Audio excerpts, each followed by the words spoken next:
बिस्मिल्लाहिर्रहमानिर्रहीम। अस्सलाम वालेकुम स्टूडेंट्स, क्या हाल हैं जी। अल्लाह से दुआ करता हूँ कि आप सब लोग खैरियत से होंगे। स्टूडेंट्स, आज का हमारा टॉपिक है GSC 101। असाइनमेंट नंबर 1 है हमारे पास। टोटल इसके 20 मार्क्स हैं और लास्ट डेट इसकी 6 जून है। स्टूडेंट्स, ज़रूरी इंस्ट्रक्शन आपने रीड कर लेनी है। इसमें सबसे पहले तो ये है कि असाइनमेंट आपकी तब सॉल्व होगी जब आपके फर्स्ट 10 लेक्चर क्लियर होंगे। इसके बाद assignment will not be accept after due date. 0 marks आपको मिलेंगे अगर आपकी असाइनमेंट ओपन ना हुई या आपकी फ़ाइल करप्ट हो गई। इसके बाद assignment file must be LMS word documents में आपने जो है वो सबमिट करवानी है। मैथ टाइप आप यूज़ कर सकते हैं। आपको 0 मार्क्स मिलेंगे अगर आपने हैंड आउट या इंटरनेट यूज़ किया, ठीक है। और इसके बाद आपने अपनी असाइनमेंट जो है वो लास्ट डेट का वेट नहीं करना, उससे पहले ही आपने सबमिट करवा देनी है। इसके अलावा स्टूडेंट्स, जो अगर आपको क्वेश्चन में कोई प्रॉब्लम है, आपको लग रहा है कि रॉन्ग लिखा हुआ है, तो आप यहाँ पर आकर जो है इस ईमेल पे बता सकते हैं। क्वेश्चन नंबर 1 है, define the term of efficiency, right its formula, does it have a unit और dimension, briefly describe your answer with example. हम ये एग्जाम्पल के साथ आपको बताएंगे कि इसका जो है वो यूनिट क्यों नहीं है। तो इसके बाद एक हेयर ड्रायर है, release 1 kilo joule of energy in half of a minutes from the effect of a 0.1 kilo joule. Power given to the system, what is the maximum efficiency of the hair dryer. Efficiency हमने find करनी है। और is it possible that efficiency of hair dryer is 100, explain your answer, ठीक है। तीसरा question है, what is the difference between a heat engine and carnot engine. A steam engine work on its vicinity 285 Kelvin heat is released with the help of a 225 degree centigrade energy observed to the system. What is the efficiency of a steam engine? Explain the use of the rest of the energy. ठीक है, ये हमारे पास 3 question हैं जिनको हमने जो है वो आप तक पहुंचाना है। तो स्टूडेंट्स, सॉल्यूशन में जाने से पहले आपसे रिक्वेस्ट करूंगा कि अगर आपने मेरा चैनल सब्सक्राइब नहीं किया तो मेरे चैनल को सब्सक्राइब करें और साथ में बेल आइकन को प्रेस करें ताकि मेरी हर आने वाली वीडियो आप तक पहुंच सके। स्टूडेंट्स, सबसे पहले आते हैं जी क्वेश्चन नंबर 1 पे। डेफिनेशन है जी एफिशिएंसी की, useful energy output to input is called a efficiency. और fraction of energy of a system perform useful work is called a efficiency. यानी कि एफिशिएंसी की जो डेफिनेशन है, आउटपुट डिवाइडेड बाय इनपुट अगर हम करते हैं तो उसको हम एफिशिएंसी बोलते हैं।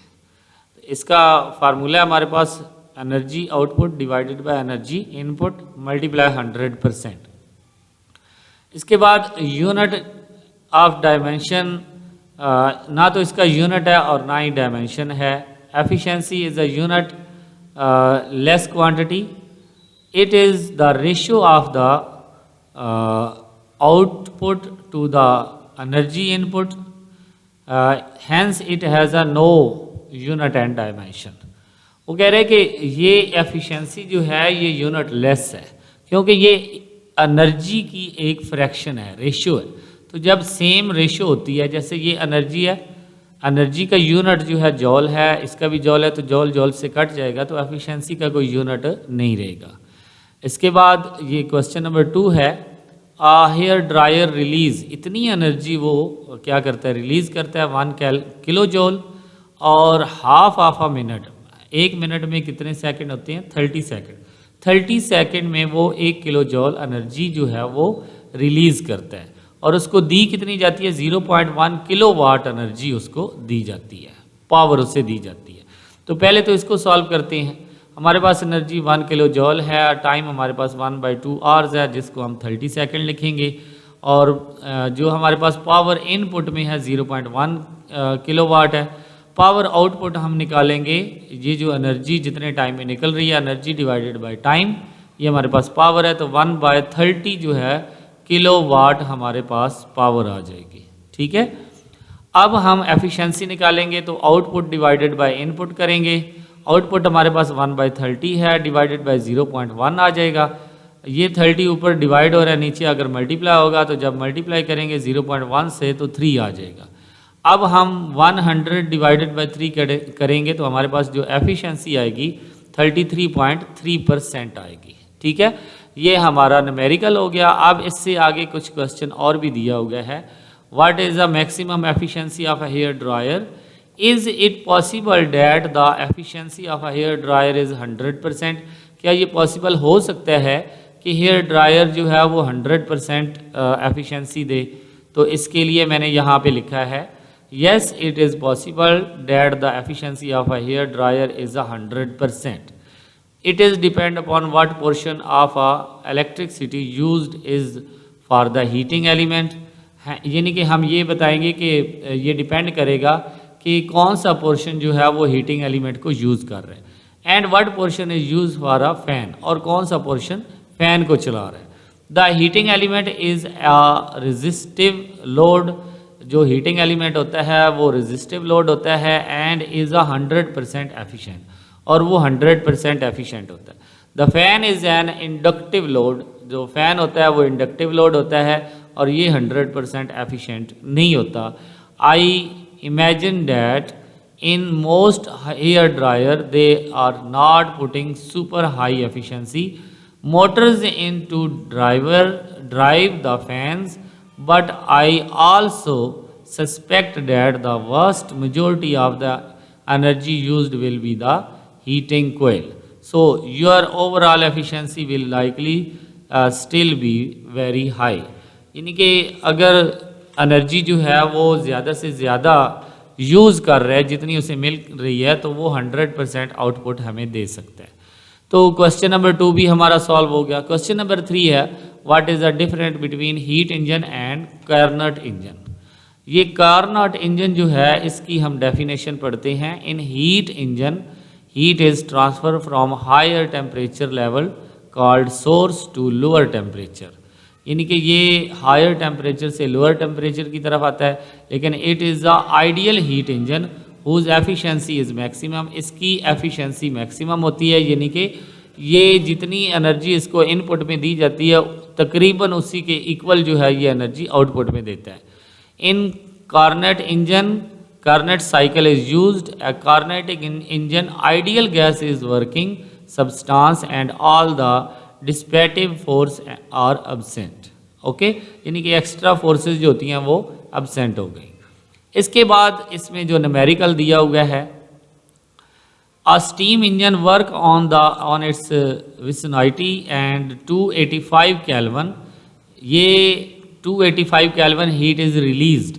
एक इंजन है जो कि 285 केल्विन जो एनर्जी है वो रिलीज़ कर रहा है with the help of 225 degree centigrade, और उससे एनर्जी जो दी जा रही है वो 225 डिग्री सेंटीग्रेड है। यानी कि आउटपुट 285 केल्विन है और इनपुट 225 सेंटीग्रेड है।